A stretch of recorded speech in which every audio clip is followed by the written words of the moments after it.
Do you get the respect you deserve? Many people feel that they don't. They feel disrespected by their job, by their friends, by their life. As Stoics, we believe that problems have solutions. If there's a problem in your life, you can fix it by changing those things that are within your power to change. And stopping feelings of disrespect is one of those things you can change. That's the Stoic way. So in this video, we're going to teach you 7 techniques to stop disrespect and bring you the respect you deserve. The first technique is the simplest. To get the respect you deserve, you must have self-respect. What does that mean? It means that before others can respect you, you must respect yourself. Look inside yourself, at the stories you tell about yourself, and how you think about yourself inside your own thoughts. Self-respect is the foundation upon which all other forms of respect are built. When you lack self-respect, you unconsciously signal to others that you don't deserve their respect either. One example of this would be accepting treatment you know is beneath you, but you can change that by removing yourself from those types of situations. And the first place you can start is in a place where no one can hinder you, your mind. Make a survey of your thoughts. Are they positive? Do you respect your own achievements and the things you have done well? If you haven't, or if you don't, it's time to start. Marcus Aurelius was thinking of this when he said, "I have often wondered how it is that every man loves himself more than all the rest of men, but yet sets less value on his own opinion of himself than on the opinion of others." Self-respect begins with self-awareness. You must take inventory of your own strengths, weaknesses, values, and boundaries. What are you proud of? What have you accomplished that deserves acknowledgement? When you can answer these questions with conviction, you develop an inner stability that commands respect.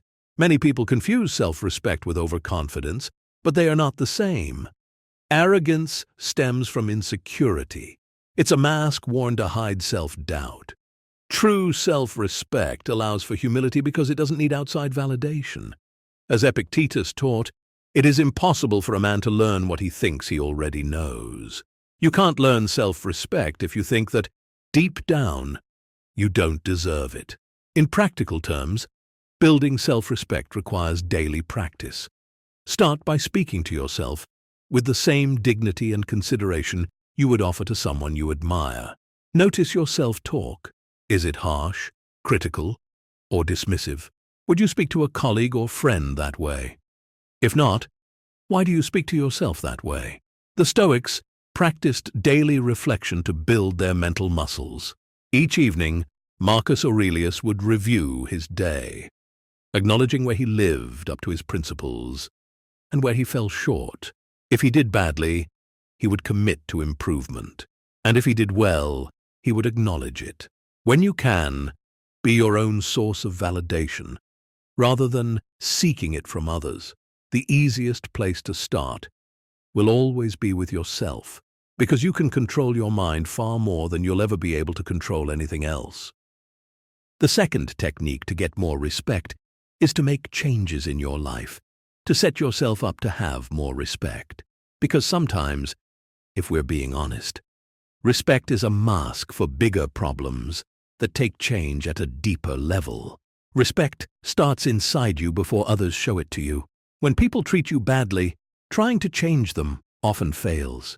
You might need to change your own life instead. Look at where you feel least respected. Is it at work? At home? With friends? These patterns show where change is needed. Think about your job. Do you dread talking to your boss or co-workers? A job that makes you feel small needs fixing. You might need new tasks, a new team, or a new job completely. You'll get more respect when your work matters, and when the people around you act like it. Look at where you live. Does your home show self-respect or neglect? Even small improvements can change how you feel about yourself. A clean, organized space builds confidence. Your relationships matter most. The people around you affect how you feel. Ask yourself, who respects my boundaries? Who ignores them?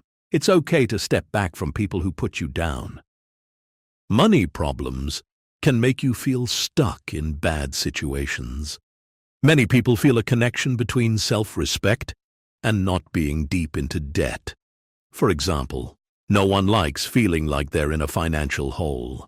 If this describes you, make a simple plan to start moving in a better direction. Maybe you can remove yourself from situations that harm your self-respect. But change takes time. You can't fix everything at once. Pick one area where change seems possible. Make one choice that shows self-respect, then another. The Stoics knew that respect comes from living by your values, not from controlling what others think. When you respect yourself, others notice. Look at your life honestly. Figure out what you can change, what you must accept, and what you should leave behind. Then, take action, one small step at a time. If you need to, make choices to push people out of your life who aren't good for you. And as you do, watch how your self-respect increases. The third technique to get more respect is to focus on what you can control when dealing with others.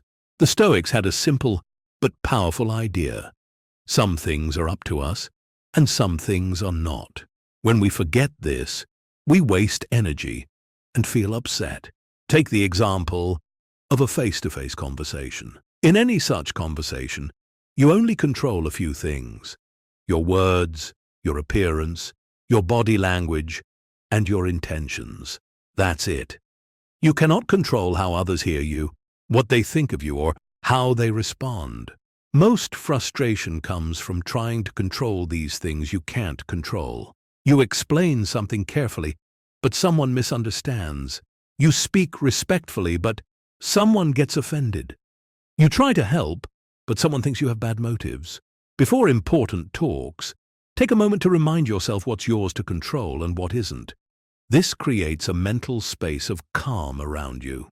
The Stoics used a mental trick they called the reserve clause, a thought they would add to any action. I will speak clearly if nothing gets in the way. This clause reminds you that your control has limits. It's not about lowering your standards. It's about putting your energy where it works. In our face-to-face example, you could focus on choosing clear words, keeping a respectful tone, and checking your true intentions. In a corporate setting, that might mean having a face-to-face, but also following it up with an email, and also doing some extra work. All that makes more sense than trying to manage how others react. However, when someone misunderstands, don't get defensive. Simply say, I think I wasn't clear. Let me try again. When someone gets angry, remember their feelings are theirs to manage, not yours. Notice how much mental space opens up when you stop trying to control what others think of you. This freedom builds natural confidence. And strangely, when you focus less on getting respect, you often get more of it. This takes practice, especially when emotions run high. Start with easy conversations. Notice when you slip into trying to control others' reactions. Gently bring your focus back to your words, tone, and intentions. Over time, this creates a calm center that others can sense. They may not know why, but they feel it. You become someone who speaks clearly without neediness, listens without defensiveness, and stands firm without unnecessary aggression. This quiet strength becomes your foundation, not because you demanded respect, but because you stopped chasing it and focused instead on what truly matters: how you act. Our next technique builds on the last one. Once you've got a conversation going where respect is a problem, how do you manage it? This is when it's time to use our fourth technique to get more respect. Embrace discomfort in difficult situations. Most people run from hard talks. They avoid saying what needs to be said. They stay silent when treated poorly. This feels safer in the moment, but it costs you respect in the long run. The Stoics knew that facing difficulty makes you stronger. Seneca said, "Difficulties strengthen the mind, as labor does the body." Just as muscles grow from strain, your ability to handle tough talks grows when you practice them. Avoiding hard conversations sends a clear message. You don't value yourself enough to face discomfort. Others pick up on this quickly. Their respect for you drops, killing the egalitarian vibe. When you feel disrespected, try something simple but powerful. Tell the person directly, not with anger or blame, but with calm clarity. When you interrupt me in meetings, I feel like my ideas aren't valued. I'd appreciate if you'd let me finish my thoughts. Your heart might race. Your voice might shake. This is normal. The body reacts to social discomfort the same way it reacts to physical danger. But unlike physical danger, this discomfort won't harm you. Stay present during the hard moment. Notice your breathing. Keep your feet flat on the floor. Speak slower than feels natural. These small actions help you stay grounded when emotions rise. If the other person gets defensive or angry, remember what you control: your words, tone, and intentions. Their reaction belongs to them, not you. Sometimes, just naming the disrespect changes everything. The person might not have realized how their behavior affected you. Other times, nothing changes immediately. The value comes from honoring yourself enough to speak up. You did what you could, and that's an important first step. You've laid the foundation for excluding this person from your life, if that's what it takes. With practice, these conversations become less frightening. You build a reputation as someone who addresses issues directly but respectfully. People learn they can't dismiss you without consequence. Each time you face a difficult conversation instead of avoiding it, you prove to yourself that you're worth standing up for and that you can do it, because you have done it. The Stoics called this voluntary discomfort, choosing the harder path when it aligns with your values. In time, what once felt impossible becomes merely uncomfortable. What felt uncomfortable becomes routine. And what began as disrespect ends with more respect. Our fifth technique is about criticism, about the content of that disrespect you may be experiencing. Our advice is to accept it when it is justified with equanimity and throw it away when it is not. How you handle criticism affects how others see you. Most people either get defensive or feel crushed when criticized. Both reactions lower respect. The Stoic way offers something better. Marcus Aurelius wrote, "If you are pained by any external thing, it is not this thing that disturbs you, but your own judgment about it." This simple idea can change how you deal with feedback. When someone criticizes you, take a breath before you answer. Ask yourself, is there truth here I can use? If yes, thank them for the insight. This shows real confidence. Most people can't admit mistakes without feeling shame. You can show you're strong enough to take it. Good criticism helps you, even when it hurts. It shows you things about yourself you couldn't see on your own. Use it as free advice for getting better. The person who points out a weak spot gives you a chance to make it stronger. But not all criticism is helpful. Some comes from jealousy, anger, or someone else's own problems. Many people who disrespect others do what is called projection, where they blame others for something that really applies to them. This kind of criticism you can ignore. As Marcus Aurelius said, "If any man despises me, that is his problem. My only concern is not doing or saying anything deserving of contempt. When faced with unfair criticism, simply say, 'I'll think about that,' then privately decide if it has any truth. If not, let it go without drama. Your calm response shows your self-respect. Notice patterns. Does someone always criticize you unfairly? This might mean a relationship that needs changing. People who respect you offer criticism to help you, not to hurt you. The key is staying calm. Marcus reminds us, you are not compelled to form any opinion about matters before you, nor to disturb your peace of mind at all. Things in themselves have no power to extort a verdict from you. Remember that you choose how you respond to criticism. You decide what person you get to be. The person who can take good criticism with calm and can dismiss bad criticism without anger shows real inner strength. That kind of confidence earns respect. And even when it doesn't, you now know who is trying to help you and who has issues you're probably better off without. Our sixth technique to get more respect is to speak to the best in others. We've already mentioned the stick of telling people you feel disrespected and making your feelings known. But you also need the carrot of incentivizing people to try kindness for a change. Consider the possibility that the way you are speaking to others is causing some of that disrespect you're struggling against. You might be able to do better, and that could help solve the problem. Many people speak to the worst in those around them. They focus on mistakes, weaknesses, or flaws. This approach might feel powerful in the moment, but it comes at the cost of being harsh. And not every situation calls for harshness. The Stoics knew a better way. They understood that how you speak to others reveals your own character. When you address the highest part of another person, you show the highest part of yourself.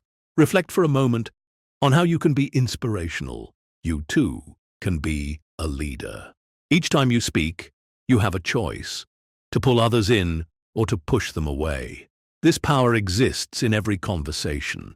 In a friendly situation, when you see someone struggling, don't focus on their failure. Speak to their potential. "I know you can handle this" carries more weight than "you always mess this up." In many situations, "here's where we can improve" works better than "here's where you failed." And again, scan your conversations to see if you're part of the problem. Watch your language for signs you're speaking down to others. Phrases like, "You wouldn't understand," "Let me explain this simply," or "You always," can cause feelings of disrespect. Replace them with language that assumes intelligence and good intent. At the same time, remember that if you're doing the work but someone else consistently shows disrespect, you don't have to do the same. The best revenge is not to be like your enemy, as Marcus Aurelius said. By speaking to the best in others, you help create it. And when you create a respectful environment, respect flows more naturally to you. Our seventh and final technique to get more respect is about you. You need to align your words with your actions. Think about people you respect. They likely do what they say they'll do. Their words have weight because their actions back them up. Marcus Aurelius put it simply, "Waste no more time arguing what a good person should be. Be one." Start small with this practice. Make promises you know you can keep. If you say you'll call someone back, do it. If you commit to a meeting time, be there on time. These small wins build trust in yourself and from others. Being honest about mistakes builds respect too. When you mess up, own it directly without excuses. Say, "I was wrong," or "I made a mistake," instead of blaming other people or the circumstances. What we're talking about here is integrity, which isn't just about big moral choices. It's built in these small daily decisions to do what you said you would do. This approach takes practice. You'll fail sometimes. When you do, acknowledge it, learn from it, and keep going. Perfection isn't the goal. Consistency is. As your words and actions align more often, something changes inside you.